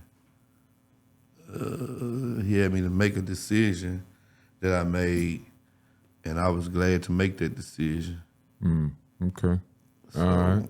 So now, if you had, what would you want to tell the general? Well, I'm gonna just say this. What would you tell the YNs right now? What advice does Mr. Donelson have for the YNs out there? Well, I'll say this first. I'll first say this. I know y'all used to people saying put them guns down and fight and all that. That's like the usual context that people come in. But I say this: if you can't walk this world and want to be treated a different way and want to be respected, you should want to treat somebody the same way. So I would say do on the others that you won't do it on you. We just be real about it. You know what I'm saying? Because a lot of things you can't stop. A lot of people got their mind made up of how they feel about situations. You know what I'm saying? Right. And they rather die and go to jail about them. You know? And that's bad because people not having enough love in their heart for themselves. Not for the people. Not for the people. For yourself. Right. You know what I'm saying? Because you're actually throwing yourself away when you get that way. When you actually get mad and say, F everything, you're throwing yourself away now. You know what I'm saying? And that's happened in my life. Many times where I got with F everything and I was back behind the wall looking, I'm walking the track, talking to some of the same people that still there in prison that I had to come back and meet. They still there and learning. Do you get the chance to choose the prison that you want to go to? No. Okay. When I got there, they sent me to Green. I've been to Parchment. So I was there. I've been all over Parchment. So No, I'm saying with that program that you with now. Do you have the? Oh, okay. Nah. Well, yeah. See, it's really. Let me put it like this. I just can't talk about it. Okay. But it's not gonna stop. Let me say that. I can't talk about it, but it's not gonna stop. Okay. It's for men and women prisons. Okay. What do you do to get prepared to talk? Well, we're gonna have another one. We're gonna have another situation coming up soon, and we're gonna call for volunteers that want to be a part of it. That's what I'm talking about, Blakk. That's what I'm talking about. See what I'm saying? We can call for volunteers, man. Yeah. Just be a part of it, man. I always wanted to, man. I just didn't know who to go to. Right, because a lot of people ain't gonna tell you. They were talking about all that, and how a lot of people not banding together. Everybody want to be the first to do this, first to do that. I don't care about being the first. I just care about getting it done. Yeah, You know absolutely. That's the same thing I feel. And then, Right. you know, like my talent, do they allow people to go in and play music for them? And see, that's another thing we can add to it. That's another that we can introduce to. You And, know what I'm saying? and could you have like an inside podcast where you can talk to them and That's another thing that we can, you know what I'm saying? It's unlimited tap in to what you can do come in on, this let's situation. go, back. Let's go, You man. know what I'm saying? And Let's plus, go. if a person volunteering and want to come in and do this type of thing, Man, let's go. they're trying to evolve, have inmates to have this type of interaction with people so they can have a better transition from coming from prison to the society. You know what I'm saying? And what better way is to always keep them in tap with what's going on in the world. Have a You know what I'm saying? relationship. Have a relationship, right. Yeah, let's go with that, bro. Right. All right, man. Well, you know, it's plenty for us to talk about, man. You know, Yeah. there's a whole lot. I think we've been on this thing damn near 2 hours. And then I probably be on another spot Yeah, now. I just thought about it, man, because that was the first thing you said earlier today, man. Yeah. So But we're I'm gonna get gonna up out miss of here, man. One more shout out to my sponsors, man. It's Butter Baby, man. Make sure y'all holler at me. And I also got soap. I got that black soap for you, man, coming from the break room. So don't forget about that. We're gonna play this this commercial, and then we're gonna close this thing. You want to follow? Can I tell them where to follow me? Yeah, hell yeah. Oh yeah, you can follow me on Facebook at Albert Donelson, DONELSON. I'm the one in the pink shirt. You can find me on Gang Boss on Instagram, Gang Boss 05. Gang as a GANG Boss. And people ask me why did I name it that? Because Frank Melton had said I was a gang boss on the hits. So now I want to take everything that's negative and turn it positive. Turn it to a plus. Boy, you hit one on the head, You know what I'm saying? boy. So I got that. I do a radio station, which I do in the morning at 9 in the morning, which you're going to be on that next week. Next week. With Masha Ray. Yeah. Just a whole stuff that I'm able to do now that I ain't never see myself doing then. I always saw myself being a drug dealer. I just finna say, man, it's so much that you done tapped into, man, that, you know, I be looking like, man, how here, what the hell? And get what, Blakk? You doing everything except for DJing. Look, get what, Blakk? I was hosting everything. Look, get what, Blakk? Yeah. I don't even want to be a drug dealer no more. You know See what what I'm I'm saying? talking about. I really just live life. I really enjoy life. You know what I'm saying? I live paycheck from paycheck. I'm the richest man I know right now. Ain't no Because I'm rich doubt. with happiness. You know what I'm saying? Peace and love. That's what I'm talking You know about, what I'm man. saying? So- Well, after when you play that commercial, man, just go and close that thing on out, man. Put Prison Pep Rally poster, fly up there, man, and we gonna close this thing out. I appreciate you coming through, man. That's love, bro. No doubt. All right, peace. Peace. Try its Butter Baby today and see what makes us so different. You can smell like this, or this. Made from all natural botanicals, herbs, extracts, and oils, try all 30 aromatics.